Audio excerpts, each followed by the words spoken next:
right, mistake number one, having way too many services. Mistake number two is having more than one marketing channel, right? And he was like, 1,000. Why don't you go for a 10,000? Right? And that's when it clicked. I was like, yeah, why don't I go for 10,000? Because I wasn't thinking big enough. It's actually much easier to sell something for $1,000 than to sell something for $15. Why? Because the client is different. The avatar is different. The person paying is different. All right, now my last mistake that I've made is hiring people for tasks that I have not done myself. Welcome back to my channel, everyone. My name is Juan Hernandez, and I am on a mission of helping the undocumented community get more jobs to entrepreneurship. So for the past 12 months, I've been working on my company full time. I mean, I managed to turn it from a side hustle last year to a full time this year. Now, in this video, I will be talking about the top 10 mistakes that I made. So if you're an undocumented business owner or you're undocumented thinking of starting a business, I hope you can avoid these. All right, mistake number one, having way too many services, right? And this could also be tied into having way too many business ideas and trying everything at one time, all right? When I launched my business, and the reason why I started my business was because I landed my dream opportunity, my dream internship, but I wasn't able to get hired because of my status. So my mission with my company throughout these few years to help undocumented students get more jobs. And when I started, I had 8 different services. You know, I did a recruitment agency, and I talked about a video. If you want to look at that, I'm going to link it up here. But that's one thing, you know, just stick to one business idea long enough to figure out if this is going to work or not. The second thing, now that I am doing my business full time, and now that I do run entrepreneurship programs, it was very easy for me at the beginning of the year to have a membership platform, to have all these other things. The bad news is that each of these things costs money, and each of these things is very difficult to scale because every single one of them required a different marketing strategy, right? If I was focusing on the membership, I needed to focus on a different marketing strategy. At the end of the day, what I ended up doing to fix this problem, this mistake, was I listed all the different services that I had for my company, and then I looked at the top 2 to 3 that were providing the most revenue, and then I eliminated the other ones, right? So I no longer have a membership platform. Today, I only run 2 types of programs. One is a bootcamp, the other one is an incubator program, and that's all I'm focusing on. All right, mistake number 2 is having more than one marketing channel. When I started doing my services, my marketing services, when I started doing my recruitment agency, I was trying so many things, right? I was doing social media, I was doing email, I was trying to meet different people. And what I realized is that not only each of these things may not work, but also they each take time, and you don't have unlimited time. You know, you only have X amount of hours in a day. So what I ended up doing it, and now that I've learned this past year, all I really focused on to market my services and to market my business has been email newsletters, cold email, warm email, reaching out to people that I had already connected with last year. And that's what ended up working. All right, mistake number 3 is not having a clear value proposition. So what's a value proposition? It's just a statement that identifies what makes you different. Now, this statement could be pricing. What makes you different could be pricing. What makes you different could be the niche. What makes you different could be the location. What makes you different could be the gender who you're marketing to, right? Once you figure out what makes you different, figuring out a way to communicate that to the world is one of the hardest things to do. You know, when I started, I was saying like hire diverse immigrant talent, right? That's not even specific, right? And the more specific you can make it, the easier it is for people that are trying to buy your product, that need your product. Once you have that, figure out your avatar. Who are you trying to sell to, right? So for me, I'm trying to sell to certain organizations, certain community colleges, and I need to have the language that fits what they're looking for. But one thing that I would recommend is that you ask a relative, you ask somebody that has no clue on what it is that you're doing, and ask them for feedback if it makes sense. Now, last recommendation I'll give you here is that if you write it in a 5th grade reading level, and there's certain platforms you can use nowadays to see if this is gonna fit a 5th grade reading level, the easier it's gonna be for people to understand what it is that you're selling, right? And it's important for people to understand what you're selling, because if you cannot communicate what you're selling, even though you have a big mission, no one's gonna know how to buy, no one's gonna know what to buy. All right, now going into mistake number 4 is not thinking big enough, right? This is a big mistake that not only I have it, but I think a lot of people have this mistake. But I'm gonna tell you a little bit, I'm gonna tell you a story, okay? So I remember when I was at the Startup UCLA Accelerator program, And the director, we would have meetings on a weekly basis, right? And as we were approaching the end of the program, the director asked me, what do you want to accomplish by the end of the program? There was like 2-3 weeks after, and I told him that I wanted to raise money. And he asked me, how many users do you plan on having by the end of the program? And I told him 1,000. And at that time, I already had 800 users for my platform that I was building at that time. And he was like, 1,000? Why don't you go for a 10,000? Right? And that's when it clicked. I was like, yeah, why don't I go for 10,000? Because I wasn't thinking big enough. Similarly, as part of the program, I was also able to meet the investors of Grubhub, the investors of Giphy, the investors of Snapchat. And again, I was trying to raise $200,000. And you know how much money these people were trying to raise? $7 billion. And that's when I realized the difference between me and them. They're thinking, right? These people think 10 times bigger, right? Like they ain't thinking on how do I make $100,000 this year? They think about how do I make $100,000 this week, this month, right? So even going into this year, I was just like, okay, if last year I did low 5 figures with my business, what do I need to do to get to 6 figures, right? And for me, I just took what I made last year and I multiplied it by 10. And one of the things that I realized is that if you have those type of goals, there's only 1 or 2 things that you could actually do that are going to get you to those goals, right? I stopped doing contracts that are less than what I charge, right? And the reason why I stopped doing that is because I know that there's certain people that can pay me. And I also know my goal. And I also know that if I think this way and I get to that goal, it's going to open up so many more possibilities. So again, think bigger. Thinking is free. You know, a lot of people have negative thoughts. A lot of people have, realistic goals. And people are going to tell you like, hey, set realistic goals, but that's not true. And there's this great quote that goes, shoot high because even if you miss, you'll still fail above everybody else's success, right? So shoot high. Let's say your goal is to get to 200,000 and you only get to 100,000, but last year you only did 20,000.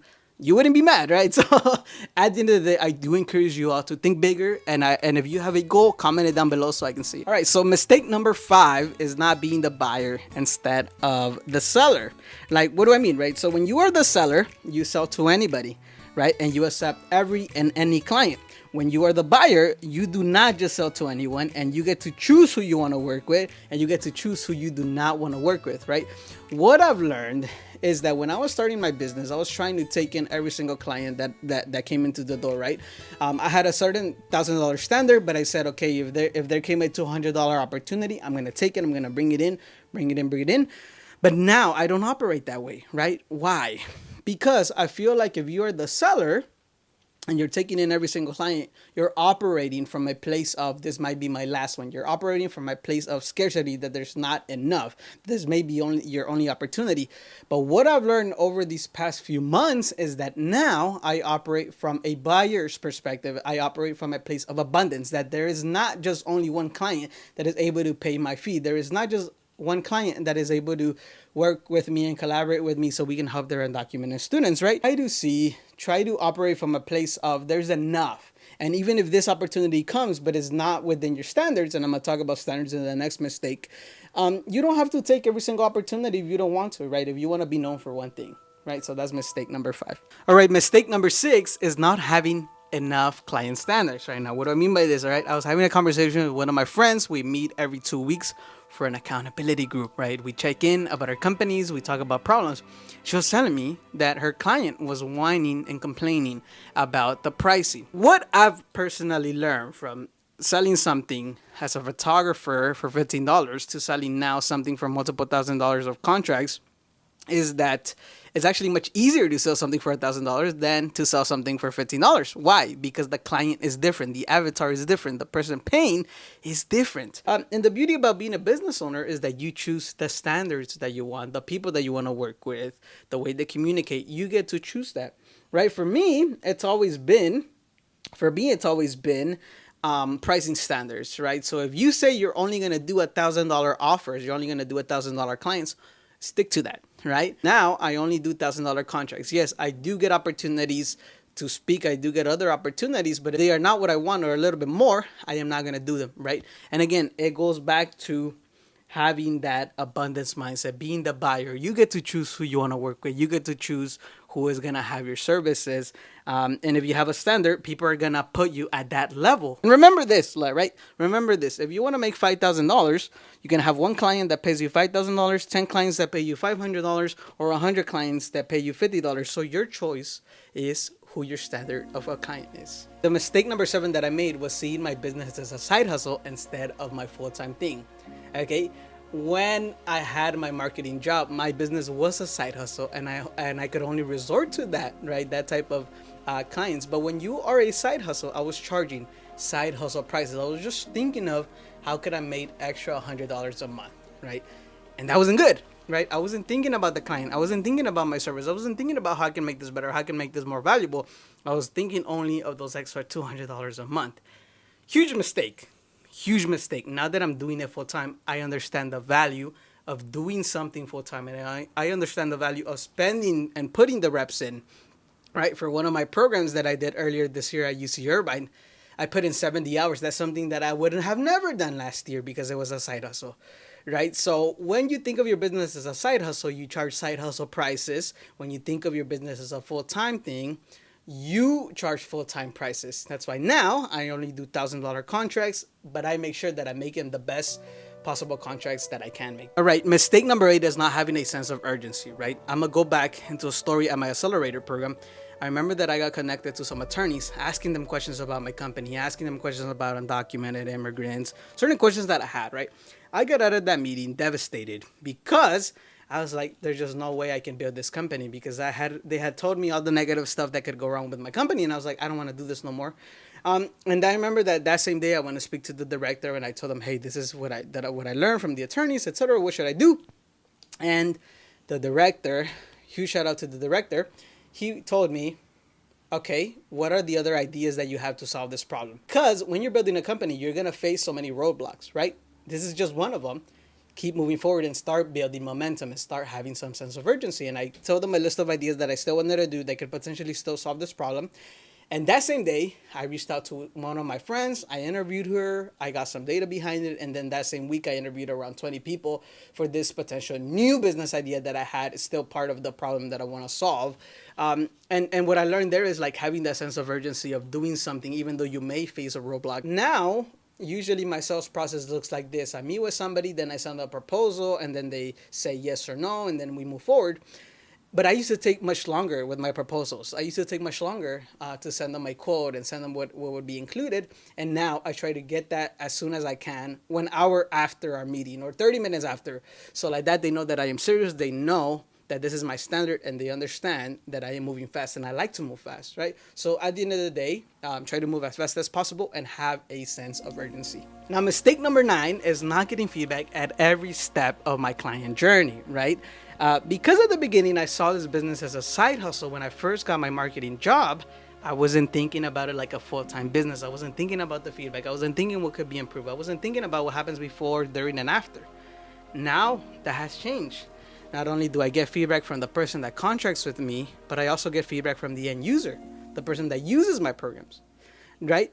And it's important. Every single week, how can we get feedback? Every single session we have, how can we get feedback?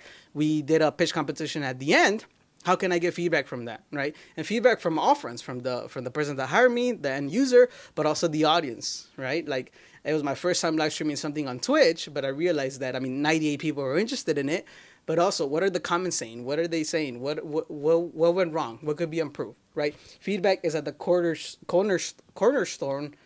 Feedback is at the cornerstone of the company that I am building. So now I get feedback every single chance that I get, right? And I think that as I move forward, in order to build the best program I can for undocumented student entrepreneurs, I need to continue getting feedback from different people, from different directors, from different deans, from different students, to be able to figure out what does the structure look like. And I think once I hit that structure, I'll be in a better position to really expand these programs. All right, now my last mistake that I've made is hiring people for tasks that I have not done myself. And actually just hiring in general. right? At the stage that I am at, with this barely becoming my full-time thing, I'm not in a position to hire anybody. I felt like I needed a team to make this happen, but today I realized that it's not so much about needing a team, it's more about doing collaborations, right? I think I'm in a position where, because of my programs, I need to have a larger network instead of team members. And I think I can build to that point where I can have different team members run programs by themselves. I'm just not there yet. Now, one thing that I do want to speak on is I was able to hire my first assistant part-time. I tried it out for these past 3 months, and it was a great learning experience. Now, the way that I did this was a little bit different, right? I wrote down a list of all the 20, 30, 40, 50 things that I did that quarter, and I figured out the one that I didn't want to do, right? For example, finding emails. I don't want to do that. Let me see if I can bring on an assistant. I circled them, and then I started reaching out for who could potentially help me with this task, right? And obviously, I needed to have certain money budgeted to pay them because, if you're hiring somebody, you got to make sure their money comes on time, right? And that's one of the things that I learned. Did it work out? Did my assistant work out? No, it didn't, but it wasn't so much on the assistant. It was more on my problem. It was more on what I did not do, and I didn't prepare my business for that, right? So at the end of the day, I think when you're making less than $100,000, I shouldn't really be hiring people.